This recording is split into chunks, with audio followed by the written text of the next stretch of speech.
why is it so difficult for Ben Roethlisberger in Oakland? Listen, I never won in Oakland. We would go down there as #1 defense. There was a game we lost in Oakland. They had 98 total yards of offense. It's just one of those places that's always been tough. It's hard to go west sometimes. You're out there for one day, get acclimated. But when you look at this game, the biggest question I have is, why wasn't Ben playing in the second half? Was it that he didn't feel like he was healthy enough to play? Did you think as a staff and as a training staff that you shouldn't put him in unless you really needed him? When you're 7-4-1 and you're fighting for playoff position, I can't see that being where you stand, saying that 14-10 is a big enough lead for us to not have our leader in the game. So I'm really curious as to what will be said after the game as to why Ben Roethlisberger didn't play until he could be captain comeback. Yeah, it makes perfect sense, right? When you talk about when if a guy comes back into a game and he's not being held out or in the tent or taken to the locker room, it's odd when you see your starter kind of sitting there and waiting and watching Joshua Dobbs kind of do his thing and then come back in the game later on to lead back some drives. Actually had 2 drives, even on the little flea flicker that goes big. I mean, he's in the game. So I agree with RC. You know, what's the question? And again, I've said this before, the Steelers' identity has to go through the run game. And whatever running back, it's going to be running back by committee because we got guys injured, we got guys who didn't show up, all those kinds of things. But at the end of the day, in games like this, these ugly style games, you have got to be able to put games away. When you finally get the lead, up 3, up 4, you got to be able to eat clock, throwing it 40 times, whatever it is, 35 times.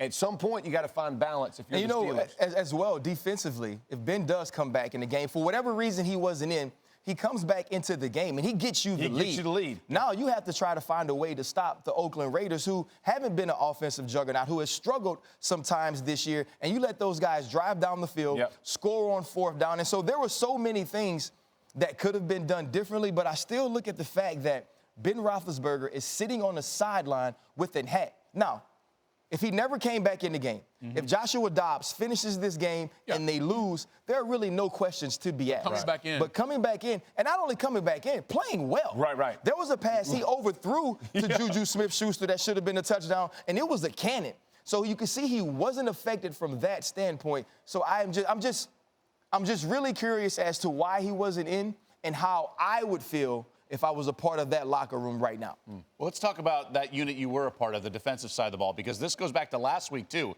Had the big lead at home against the Chargers, unable to come up with the necessary stops in the second half. And we saw that on the Raiders' game-winning drive, like you mentioned, on 4th down. What are the issues you see defensively from Pittsburgh? Well, one of the huge issues is they were getting a lot of pressure when they went on that win streak. They're not getting the same type of pressure on quarterbacks. What they did in Oakland as well, Doug Martin started the game running very, very strong up the middle. You saw Richard later on. He was also able to run the ball. So now you get put in a position to where you're bringing in Morgan Burnett as the dime guy, and he's on Jared Cook.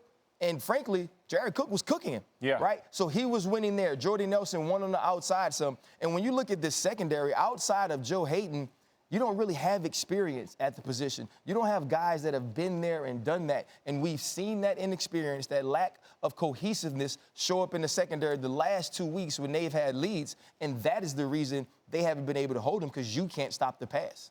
Yeah, when you talk about closing games out, secondaries are what do it, right? When you grab those kind of leads, like I said, if a team, and you saw the Raiders tight ends, they were all making plays. You talked about Jordy Nelson making plays last night, but really inside, in that internal portion of the field, in the middle of the field, they were kind of working the touchdowns and in and out. I mean, he's wide open. I mean, nobody, nice little rub route, that kind of thing. But at some point, you got to understand what's happening to you. It can't be lack of experience, especially against a team like the Raiders, who have found ways to lose most of the time in the fourth quarter. Not the other way, to prop up a team that way. Those are the ones on the plane back home. You're thinking, man, how did we let this one get away? Of course, the irony there is it's the Steelers who've now lost 3 in a row, and a lot of the eyes of the fans have given some of these games away, probably today to a Raiders squad.